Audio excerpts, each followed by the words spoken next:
Hello, I'm Alma Angeles, and you're watching Eagle News International. Joining me is Ms. CJ Hero. Hello, CJ. Good evening, Alma, and good evening to everyone watching the news tonight. Here are the headlines. A lawyer representing Aung San Suu Kyi says the ousted civilian leader has been hit with a new criminal charge. The lawyer said that Suu Kyi appeared along with President U Win Myint and Chairman of the Naypyidaw Council, Dr. Myo Aung, by video link during the hearing.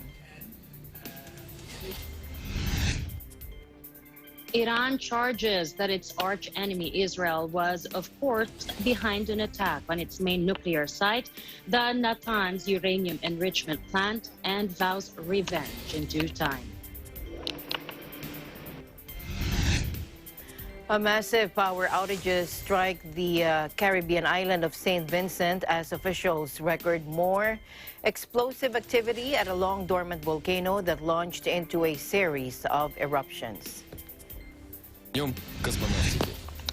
And Russia celebrates the 60th anniversary of the legendary flight that made Yuri Gagarin the first man in space, a major source of national pride for millions of his countrymen.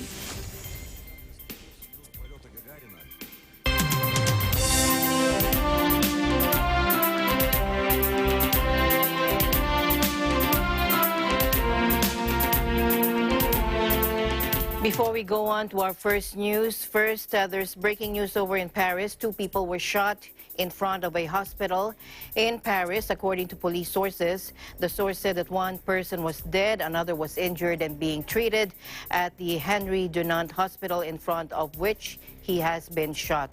The attacker fled on a motorcycle, according to the source, adding that nothing was known about the motive for this attack. Now, BFM television reported that the person killed is a man and the person injured is a woman who was working as a security agent for the hospital.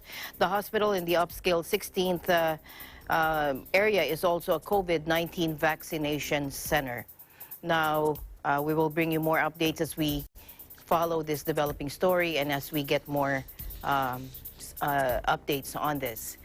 Now to Myanmar, a lawyer representing Aung San Suu Kyi says the ousted civilian leader has been hit with a new criminal charge. Kin Maung Zaw added that Suu Kyi appeared along with President U Win Myint and the chairman of the Naypyidaw Council, Dr. Myo Aung, by video link during a hearing in Naypyidaw. Take a look.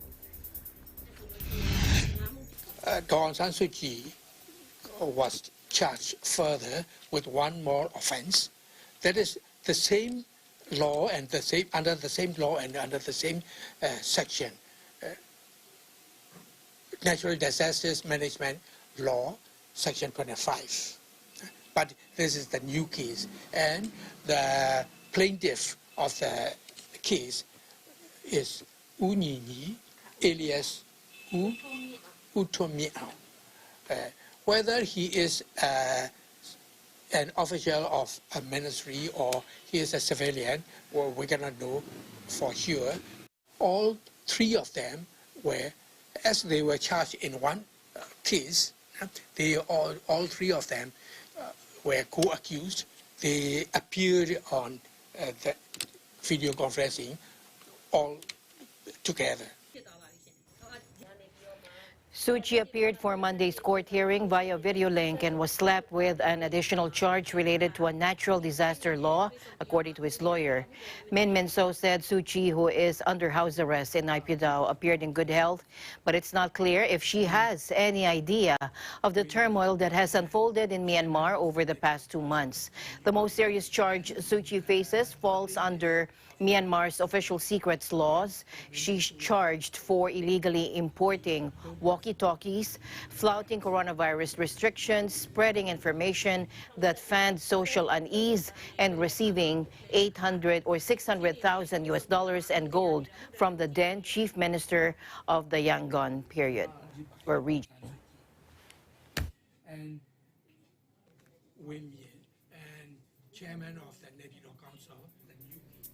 Myanmar junta spokesman Zaw Min Tun compares an ongoing nationwide strike in protest over the army's February 1 coup to genocide.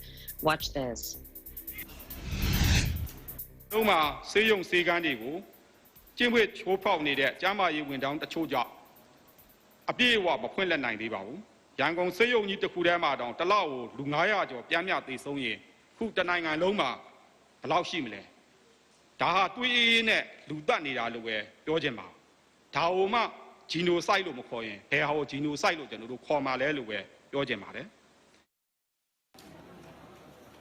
The comments made during a military press conference come as at least 614 civilians have been killed in the crackdown and nearly 3,000 arrested, according to a local monitoring group. A Southeast Asian summit on the crisis in Myanmar will take place on April 20, France said Friday, with diplomats expecting the talks to take place in Jakarta. Nathalie Broders, France's deputy ambassador to the United Nations, told a Security Council meeting that they look forward to hearing the conclusions from the emergency summit that was announced for April 20. Myanmar has been in turmoil since the military ousted civilian leader Aung San Suu Kyi in February, with protesters refusing to submit to the junta and demanding a return to democracy. After over 2 months of military rule, efforts to verify deaths and confirm news of crackdowns have been curtailed by the junta's throttling of mobile data within the country, shunting most of the population into an information blackout.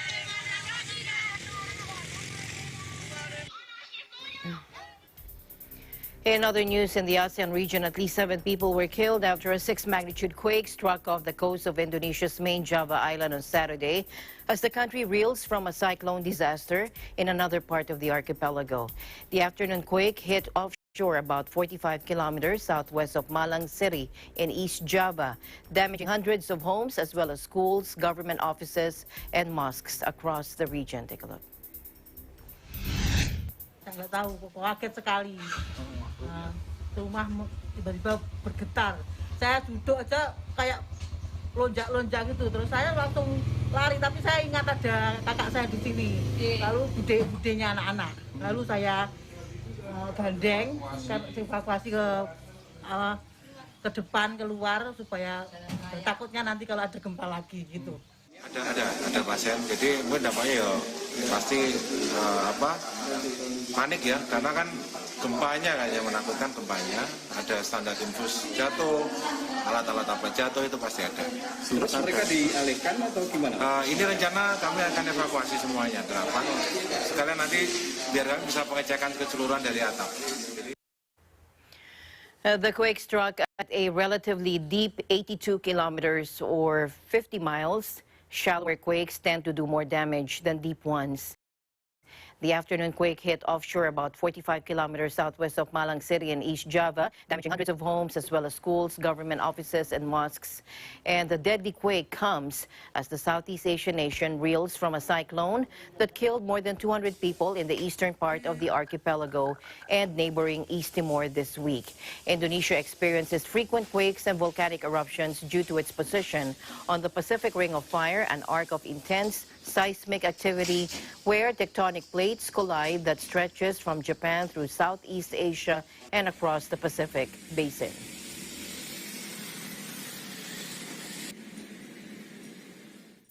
Two small Western Australian towns suffered widespread damage when Cyclone Siraja struck a part of the country that rarely experiences tropical storms, according to emergency services on Monday. Western Australia State Premier Mark McGowan said it was still too early to provide a complete picture, but the destruction was heartbreaking for impacted communities. Watch this. Commissioner Darren Flynn.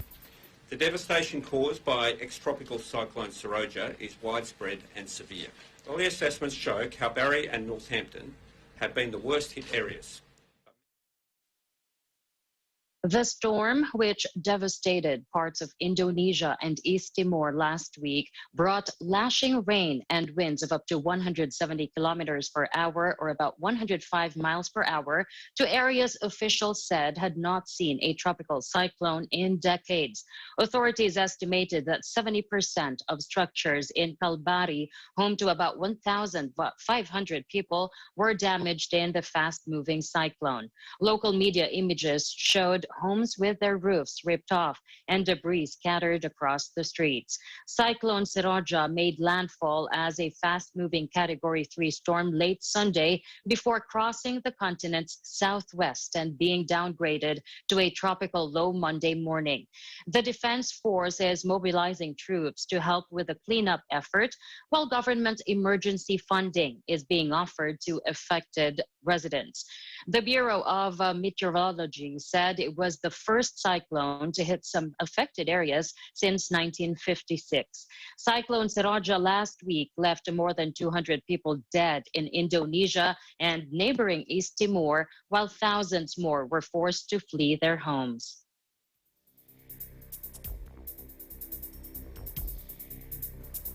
In other news, massive power outages struck the Caribbean island of St. Vincent before dawn on Sunday as officials recorded more explosive activity at a long-dormant volcano that launched into a series of eruptions. After remaining quiet for nearly 42 years, La Soufriere rumbled back into life on Friday, blanketing the island in ash and permeating the air with the stench of sulfur ash buildup on some power lines. It was contributing to extensive electric outages. The landscape of beautiful St. Vincent is shrouded in ash from overnight explosions and ash venting from La Soufriere volcano, tweeted geologist Richard Robertson, who posted photos of grim-looking gray landscapes. He described new lava flows as a moving mass of destruction.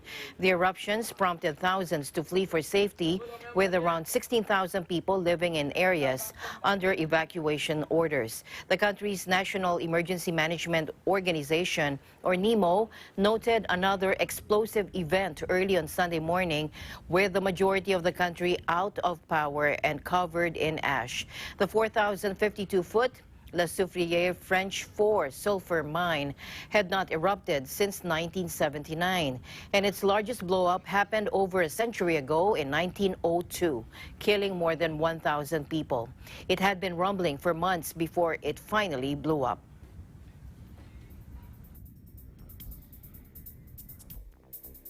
Meanwhile, groups of hikers marvel at the nighttime eruption of Piton de la Fournaise volcano on Réunion Island, exploding for the first time this year. Watch this.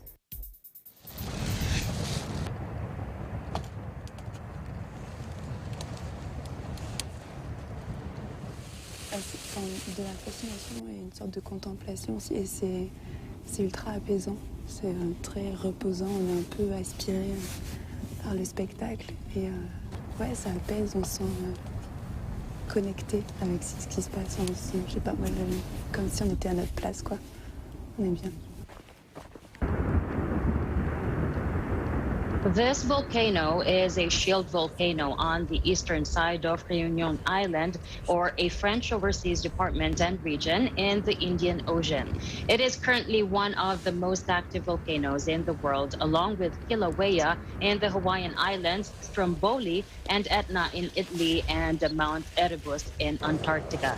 A previous eruption began in August 2006 and ended in January 2007. The volcano erupted again in February 2007, on September 21, 2008, on December 9, 2010, which lasted for 2 days, and on August 1, 2015. The most recent eruption began on December 7, 2020. The volcano is located within Réunion National Park, a World Heritage Site. Residents of Réunion sometimes refer to Piton de la Fournaise simply as Le Volcan, or the volcano. It is a major tourist attraction on Réunion Island.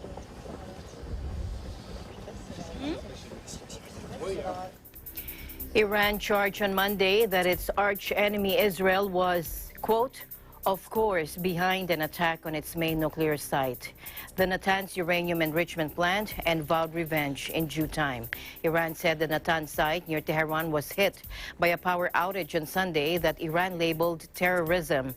No one was injured and there was no radiation release. Take a look. رژیم اشغالگر قدس و رژیم صهیونیستی با این اقدام خودش تلاش کرد که از مردم ایران انتقام این صبر و رفتار پر از حکمت خودش رو بگیره در مسیر رفع تحریم ها. هم باید بدونه که پاسخ ایران انتقام از این رژیم صهیونیستی خواهد بود در جای خودش و در زمان خودش. The latest of a string of incidents hitting Iran's nuclear program came days after talks resumed in Vienna to salvage the battered 2015 Iranian nuclear deal that former U.S. President Trump abandoned. The Natanz blackout also came a day after Tehran announced on Saturday, Iran's National Nuclear Technology Day, that it had started up advanced uranium enrichment centrifuges banned under the deal. His successor, Joe Biden, wants to revive the agreement between Iran and a group of world powers, which places limits on the Islamic Republic's nuclear program in return for relief from biting economic sanctions. Israel strongly opposes the deal and has vowed to disrupt any efforts by the Islamic Republic to build an atomic bomb, a goal Tehran has always strongly denied pursuing. Tehran has blamed Israel's Mossad spy service for previous attacks on its nuclear facilities and experts, including the killing last November of its top nuclear scientist, Mohsen Fakhrizadeh.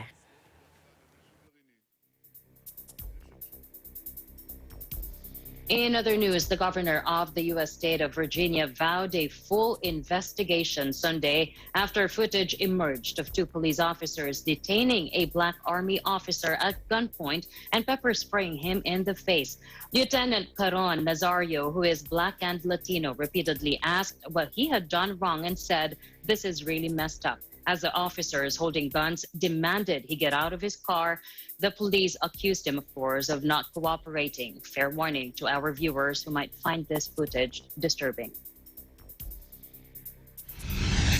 What are you, a specialist, Corporal? What are you?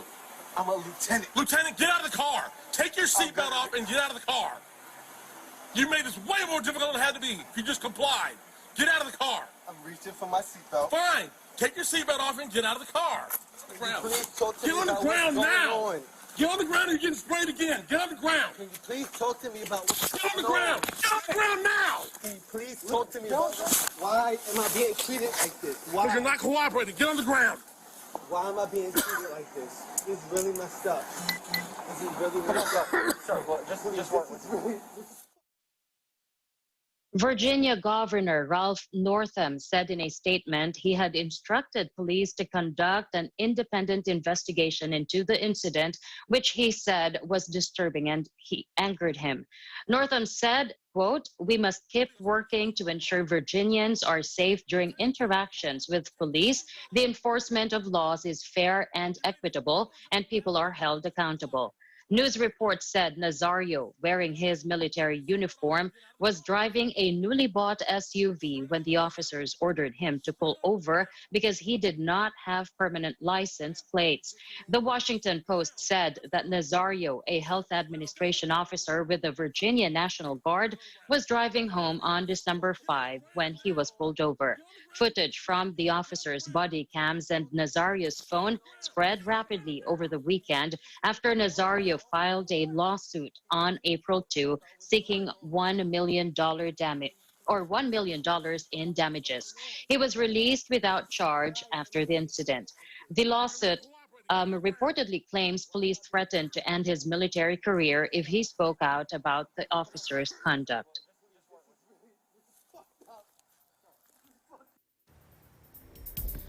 In other news, U.S. Secretary of State Antony Blinken on Sunday warned on increasingly aggressive China not to attempt to change the status quo around Taiwan. He saying to do so would be a serious mistake. Blinken told NBC's Meet the Press. Now, he added that the United States has a long-standing commitment to Taiwan to make sure that Taiwan has the ability to defend itself and to make sure that we're sustaining peace and security in the Western Pacific. Blinken would not be drawn on whether Washington would respond militarily to any Chinese action involving Taiwan. But he added, "All I can tell you is it would be a serious mistake for anyone to try to change the existing status quo by force." Taiwan, a self-governing democracy, is considered by Beijing a territory awaiting reunification by force if necessary.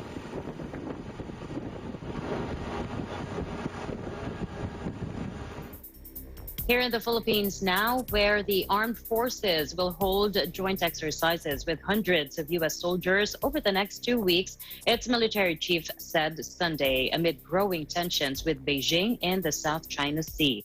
The annual war games between the military allies were canceled in 2020 due to the coronavirus pandemic. This year's event will be on a smaller scale than in previous years due to the health crisis. Philippine Military Chief Lieutenant General Cirilito Sobejana told AFP. Sobejana said about 700 U.S. soldiers and up to 1,300 members of the Philippine military will take part, about a quarter of the usual attendance. He said the exercise this year is a hybrid of virtual and physical activities and that it's a low-key exercise just to keep the alliance, the contact between the two armed forces. The announcement came after or hours after a phone call between U.S. Defense Secretary Lloyd Austin and his Philippine counterpart, Delfin Lorenzana, who last week tested positive for the coronavirus. They discussed the situation in the South China Sea and the recent massing of People's Republic of China maritime militia vessels at Whitsun Reef, according to a readout provided by the Pentagon. Tensions over the resource-rich sea have intensified since hundreds of Chinese vessels were detected last month at Whitsun Reef, which is in the Spratlys Islands, where several countries, including China and the Philippines, have rival claims.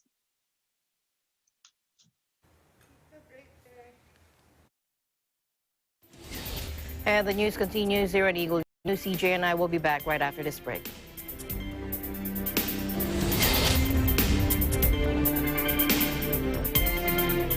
This portion is brought to you by Canriv Corporation, your ventilation and air conditioning specialist.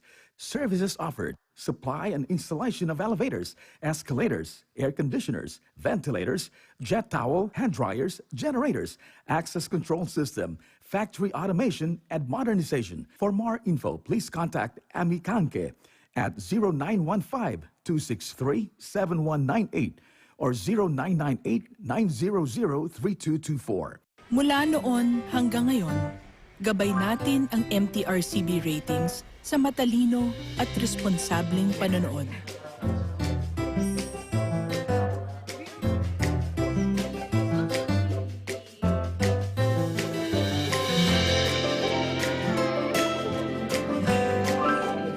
Sa tamang pagsunod sa MTRCB ratings, ginagawa nating ligtas at makabuluhan ang panonood ng bawat miyembro ng pamilyang Pilipino. Lumipas man ang panahon, hanggang may pamilyang Pilipino, andyan ang MTRCB.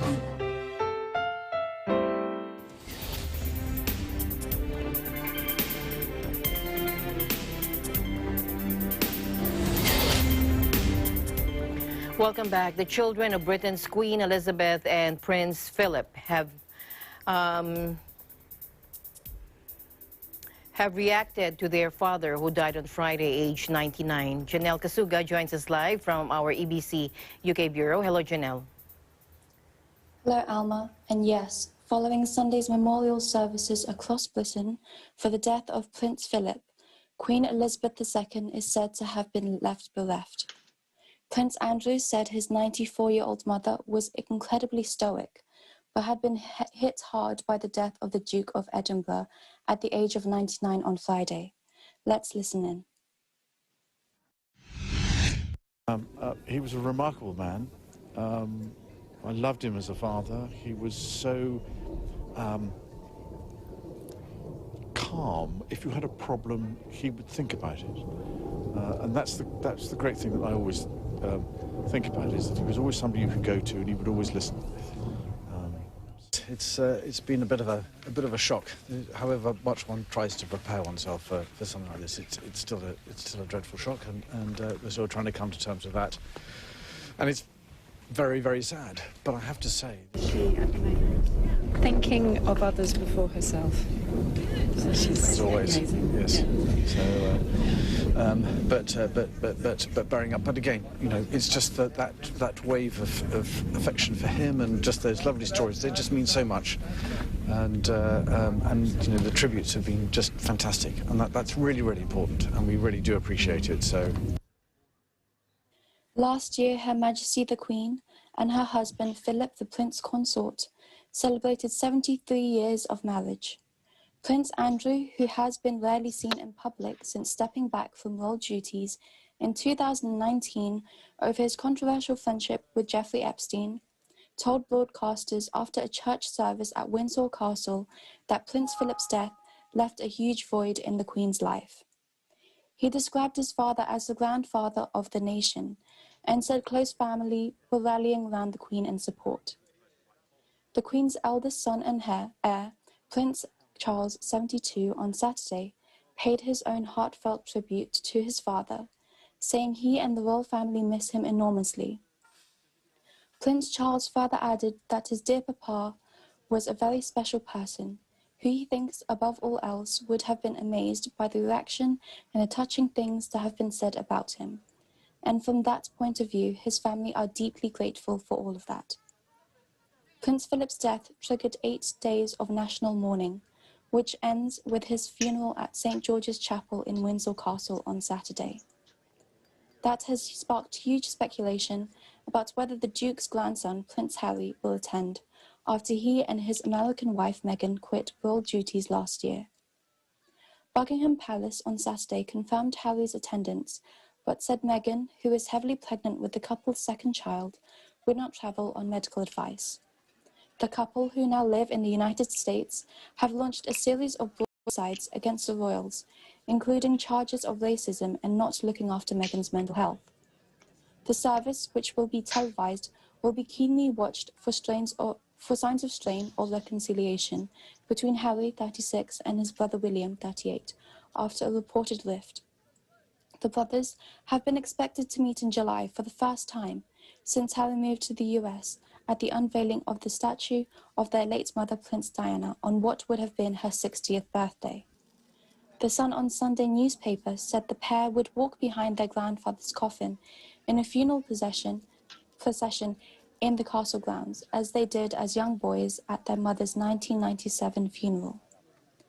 The Sunday Telegraph newspaper said Harry rushed to find a flight as soon as he heard of his grandfather's death, and was expected to return to the UK as soon as Sunday.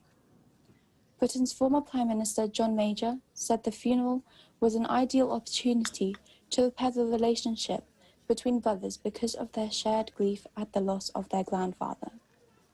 Despite requests for the public not to pay their respects at royal palaces, a steady stream of well-wishers turned up at Windsor and at the Queen's Buckingham Palace home in central London. Alma? All right. Janelle, Prince Philip was one of the most active and respected royals in the UK, yet considering the current state of the coronavirus pandemic in the UK, what are the royal family planning for his funeral now? Well, Alma, there were rehearsed plans for his funeral, codenamed Operation Forthbridge, which has to be hastily revised now due to the coronavirus restrictions and to conform to the government guidelines. The public elements of the ceremony have also had to be eliminated to avoid crowd gatherings, while the congregation at the chapel is limited to just 30. Back to you, Alma. All right. Thank you very much, Janelle, for your updates. Stay safe. Thank you. Thank you. Reporting from London, United Kingdom, I'm Janelle Kasuga. We live in interesting times. India on Monday overtook Brazil as the country with the second highest number of coronavirus infections, as it reported a new daily record of more than 168,000 cases. The vast nation of 1.3 billion people has been reporting a rapid increase in new infections in recent weeks, with the surge taking a total toll to 13.5 million cases, above Brazil's 13.48 million. Experts have warned that huge, mostly maskless and tightly packed crowds at political rallies in poll-bound states, mass religious festivals, and other public places were fueling the new wave of infections. The country has recorded more than 873,000 cases in the last 7 days, an increase of 70% compared to previous week, according to data from Johns Hopkins University. In comparison, Brazil recorded just over 497,000 cases, with an increasing trend of 10% from the previous week. The spike in India after daily rises in cases fell below 9,000 in early February has seen many badly affected states and territories impose restrictions on movement and activities. India's wealthiest state, Maharashtra, which has been the main driver of the infection spike, last week imposed a weekend lockdown and night curfew. To New Zealand now, where Prime Minister Jacinda Ardern said border workers have until the end of April to be vaccinated before being moved to lower risk roles. This after a third worker from Auckland's Grand Millennium Managed Isolation Facility tested positive for the coronavirus. Take a look. New Zealand is safe. But our position has always been that from a certain date, those not vaccinated will need to be moved from the front line. That date was previously set as the 12th of April through to the 30th of April. That's why we've had a very deliberate strategy around ensuring every person working at the border in an MIQ facility has had the opportunity to be vaccinated before we start working through the process of those workers being redeployed. As Brigadier Bliss said at 1 p.m. today, the safety of our border workforce is paramount. They have sacrificed so much to do what they do for us, which is why we feel obligated to make sure that they are vaccinated and that we keep them safe. And that is why, as I said, from today onwards, if a border MIQ worker is not vaccinated, their employers will need to consider alternative options for them. By the end of April, those not vaccinated will not be permitted to work in those high-risk workplaces and will be moved to other roles. And as I've said, that's a timeline that has been set out for some time. New Zealand health officials confirmed a fresh community case of COVID-19 in Auckland on Thursday, just 2 days after the country celebrated its largely virus-free status by approving a travel bubble with Australia. The new patient is a security guard at a coronavirus quarantine hotel for returning Kiwis. He had not been vaccinated, but his only known contact outside the hotel was a co-worker who has received 2 doses of the vaccine, according to officials. The case highlighted the potential fragility of the travel opening due to start on April 19, and which Prime Minister Jacinda Ardern has cautioned could be disrupted in the event of new COVID-19 outbreaks.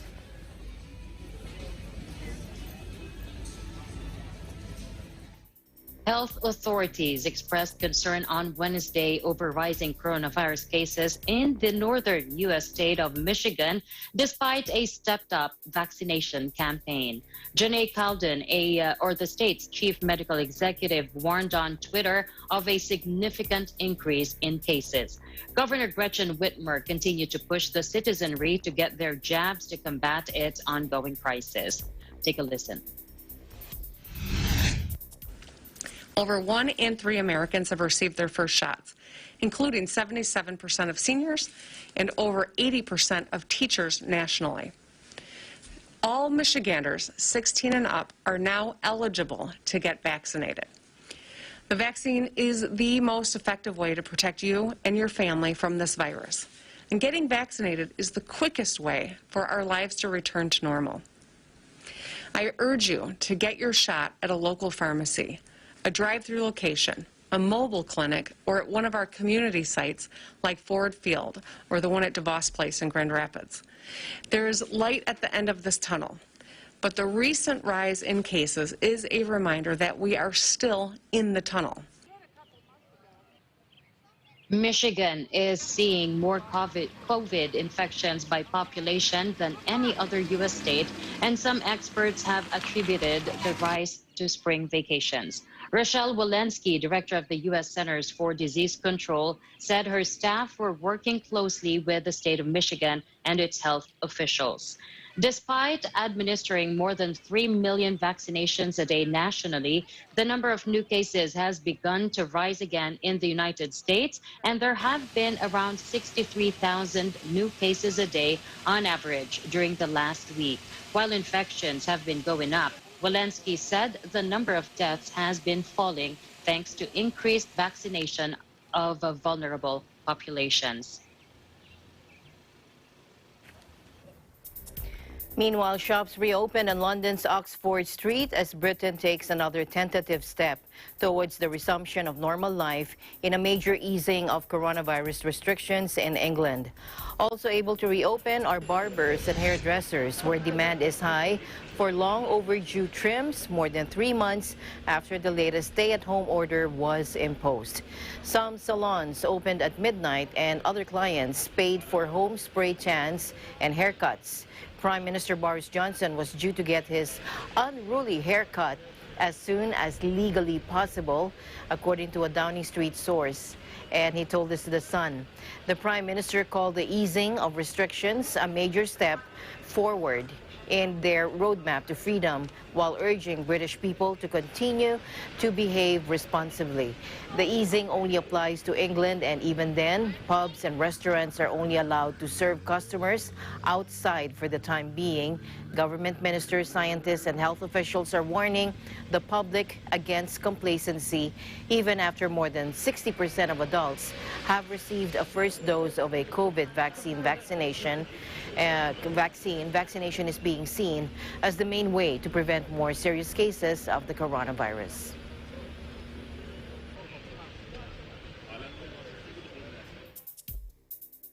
Meanwhile, Europol's director, Catherine de Boll, warns that the continent is at a breaking point in the fight against crime as the agency releases its most comprehensive crime assessment report to date. Europol said increasingly violent criminal gangs are likely to muscle in on legitimate businesses left vulnerable by the economic damage caused by COVID-19. Criminals are also offering fake coronavirus vaccines and home testing kits as they seek to capitalize on global efforts to recover from the virus. Watch this. This SOCTA is really unique.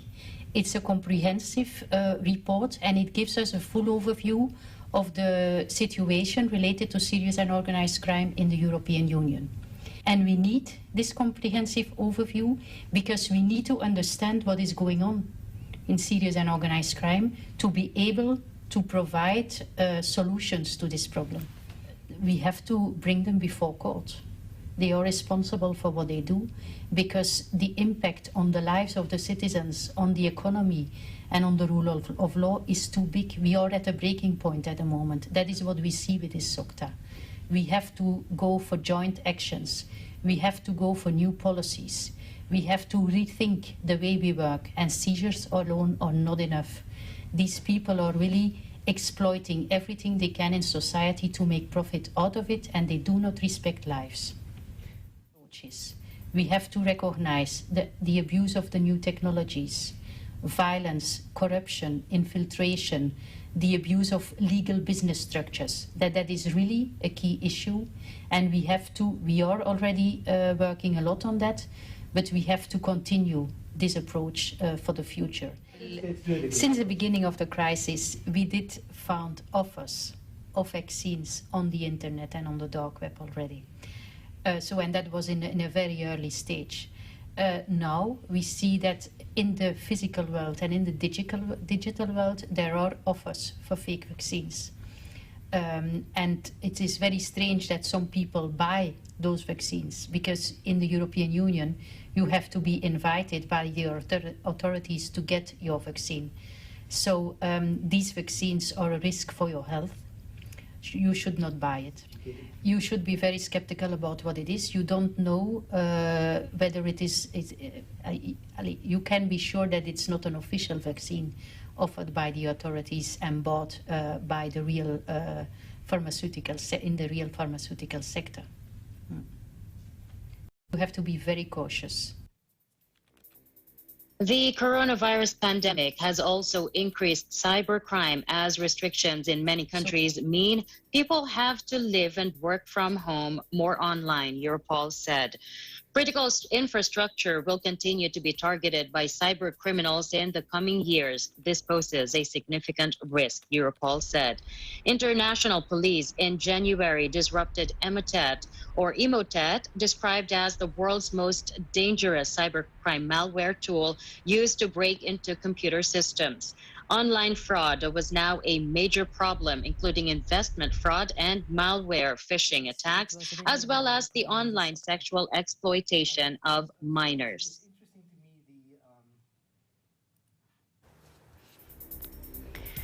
The number of infections in Germany crosses the 3 million mark, according to figures published by the Robert Koch Institute Disease Control Center. The total number of infections now stands at 3,011,513, with 78,452 deaths, according to the Institute. However, the incidence rate over the past week, closely followed by authorities, was 136.4 per 100,000 inhabitants, below the level for tightening COVID-19 restrictions. Germany remains gripped by rising infection rates, despite cultural venues, restaurants, and leisure facilities having been closed for months. And health authorities warned on Friday that hospitals could become overwhelmed without tougher national measures. According to Deutsche Welle, the chances of Germany reopening anytime soon remain slim, with the national incidence rate for the past week at 136.4 per 100,000 inhabitants, and authorities are seeking a figure below 50 before restrictions can be relaxed.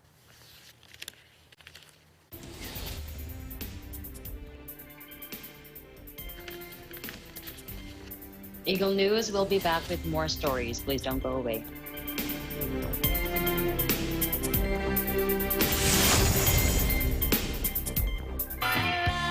Salamat musika, lahat ng panahon, maaasahan ka. Salamat musika, itong munting mundo ay napapasigla. Salamat musika. Salamat musika.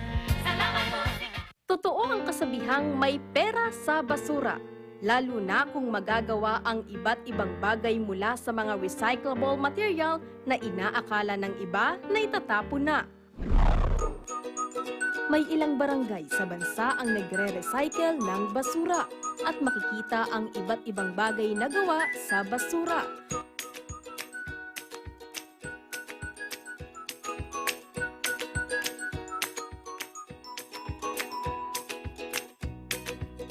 Mga dekorasyon sa bahay,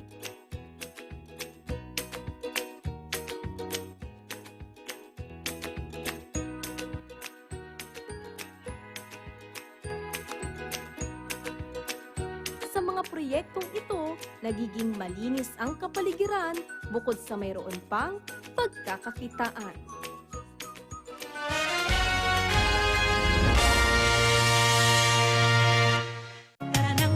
Samahan sina Wedge Kujamat, itong balitang panggising sa ulo ng mga balita. Apple David, Sa 60 na pong katao ang isinugod sa ospital. TV Publico Economic sabotage ang mga tiwaling negosyante. at Cristel Fesalbon Pagpresyo ng gulay, makakausap natin para ihatid sa inyo ang mga kaganapan at pangyayari sa bansa at sa iba't ibang panig ng mundo. Mga napapanahong isyu ng bayan. May balitang sports, entertainment at iba pang kaalaman. Simula Lunes hanggang Biyernes, alas 5 ng umaga sa paborito nyong morning show, Pambansang Almusal, dito sa Net25. Pambansang almusal.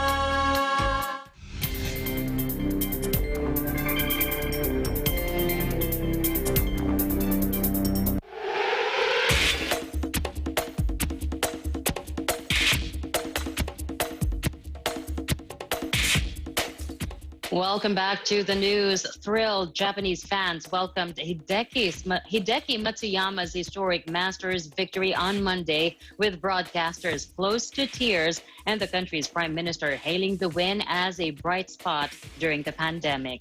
Matsuyama Masters trended on Twitter after the 29-year-old earned himself a place in history by becoming the first Japanese man to capture a major golf title.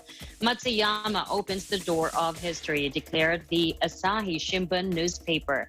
In Japan, the one-stroke victory came early on Monday morning, with some broadcasters carrying live footage of his final round 73 that saw him finish on 10 under par.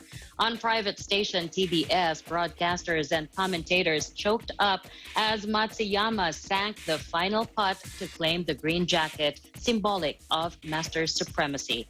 On Twitter, fans flooded to congratulate the country's new sporting hero. Even Japan's Prime Minister Yoshihide Suga weighed in, telling reporters the performance had been really wonderful. Matsuyama, who held off Americans Will Zalatoris, Xander Schauffele, and Jordan Spieth to claim the $2.07 million winner's prize, is only the second Asian man to triumph in a golf major after South Korea's Yang Yong-eun won the 2009 PGA Championship.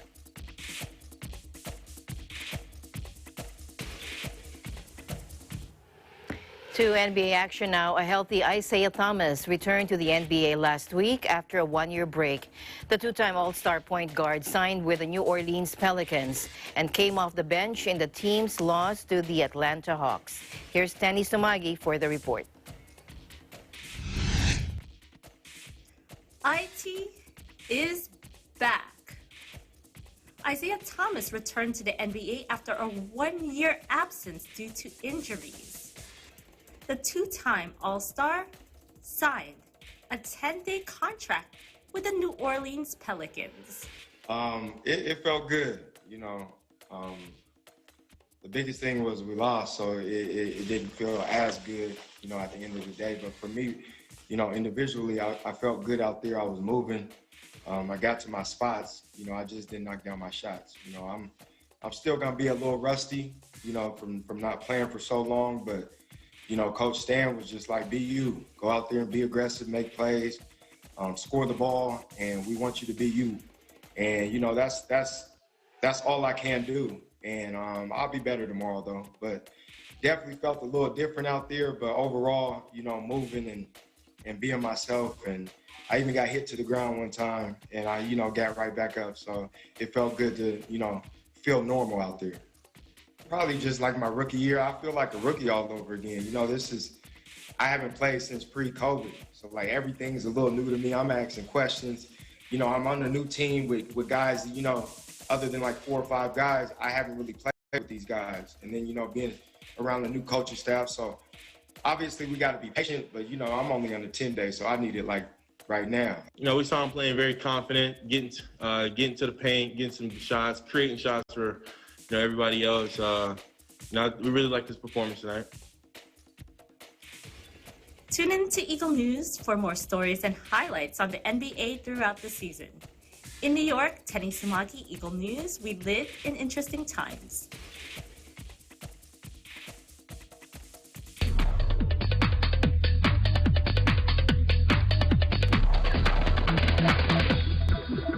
The U.S. road movie Nomadland triumphed at the BAFTA Film Awards on Sunday with Chinese director Chloe Zhao's intimate portrayal of marginalized Americans winning in 4 categories, including Best Film, Best Actress, and Best Director. Welsh actor Sir Anthony Hopkins won the Best Actor BAFTA for The Father, about a man suffering from dementia, directed by Francis Florian Zeller. Watch this. And the BAFTA goes to Frances McDormand for Nomadland. Now, we've just received this message via carrier pigeon from Frances, who is somewhere in the wilds of North America. And she says, "Thank you, dear British people. I humbly accept this honor on behalf of the Nomadland tribe and company. We salute you. Long may we roll." And the BAFTA is awarded to Nomadland. We would like to dedicate this award to the nomadic community who so generously welcomed us into their lives. And the BAFTA is awarded to Sir Anthony Hopkins for The Father. This is wonderful. I mean, I'm at this time in my life when I never expected to get this, you know. I mean, I got to a point in my life and I thought, I wonder if I'll ever work again. That's the actor's nightmare. Congratulations. I'm just so astounded. I was sitting here painting, in fact, my little room in the hotel, and I'm covered in paint. Look, I can see my eyes. And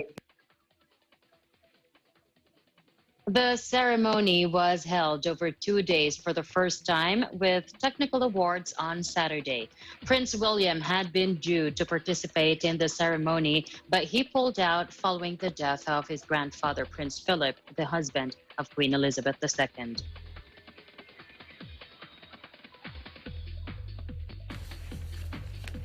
To other news now, let's join EBC friend and correspondent Irish Dale Radam from the island territory of Guam as she takes us to learn a thing or two about horseback riding. Take a look. Looking for a fun activity for the family or to cross something off on your bucket list? Well, why not give horseback riding a try? Meet the horses. This is Bogey. Bogey. He likes to go fast. This is Serrano. Serrano. He's the daddy. This is Sienna. She has beautiful eyes. Let me see your eyes, girlie. Let me see your eyes. Hi. There you go. She's a beautiful girl. And then who's this? This is Corazon. Hi, Corazon. And this is Star. They're beautiful, majestic creatures, friendly and tame. Activities you'll enjoy include cleaning and grooming, feeding, and lastly, riding. Depending on the rider's experience, you can ask for assistance. You will learn how to mount, hold the reins, your posture, and dismount. Beginners like us rode Star, who likes to take her time.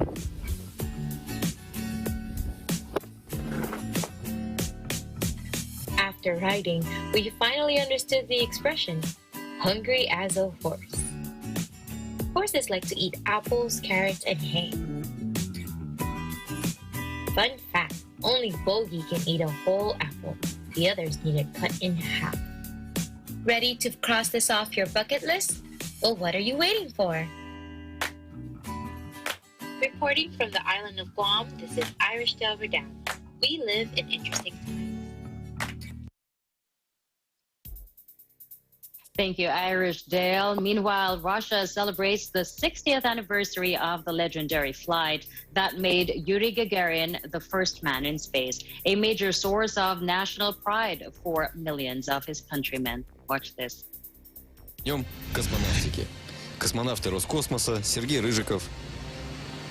Сергей Кузнечков. Олег Новицкий. И Петр Дубров. С праздником! А легендарные 108 минут полета Гагарина In a message from the International Space Station, the 4 Russians on board hail Gagarin's accomplishment and heroism.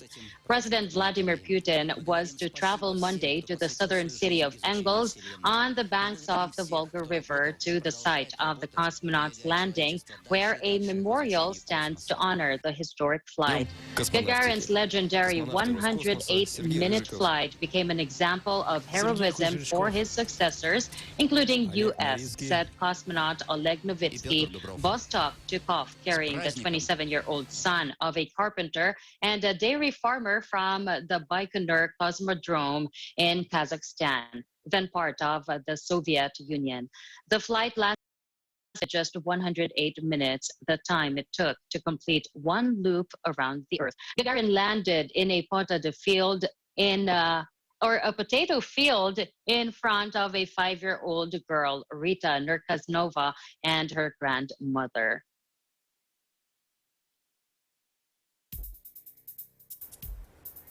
In the related news, 60 years after he became the first person in space, there are few figures more universally admired in Russia today than Soviet cosmonaut Yuri Gagarin. The biography of this hero of the Soviet era, take a look.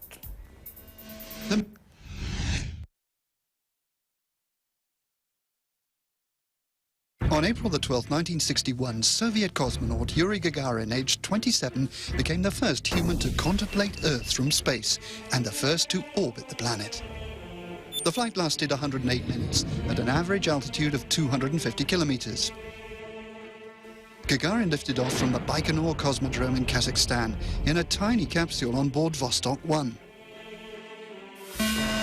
The mission was beset by technical problems. Vostok 1 was marginally in the wrong orbit. Cables measuring the pressure and temperature of Gagarin's spacesuit had been severed by mistake. The re-entry phase into Earth's atmosphere did not go at all as planned. Gagarin bailed out of the capsule in a parachute, landing in a field to the astonishment of a couple of locals. Little about Gagarin suggested he was destined to become a hero.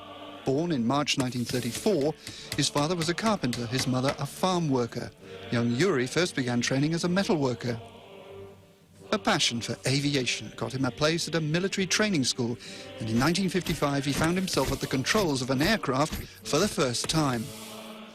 Then in 1960, the gifted young pilot was singled out as a future cosmonaut, thanks to his ability, but in part also because of his height. He measured just 1.60 meters. Blonde with blue eyes and an open smile, Gagarin was the embodiment of the archetypal Russian man, so beloved of Soviet propagandists. On April 14, 1961, Nikita Khrushchev and the entire Soviet Union celebrated their hero's exploits. Now a symbol of Soviet achievement, Yuri Gagarin was too important to lose, and he found himself barred from further missions.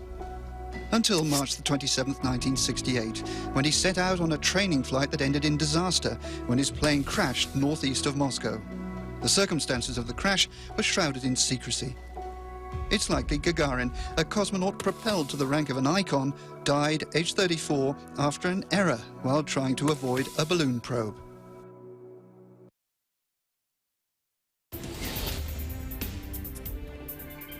He died so young. I know he did, but imagine being that 5-year-old girl seeing the landing of of Yuri Gagarin. Yeah, wow. can just imagine. That must have been some. Yeah, imagine her telling her classmates about it and them not believing it. Well, that's it for tonight's broadcast. Thank you so much for joining us. I am CJ Hero. Please join us again tomorrow. And at the end of the day, there remains so much more to be grateful for. We'll see you back tomorrow. I'm Alma Angeles, and we live in interesting times.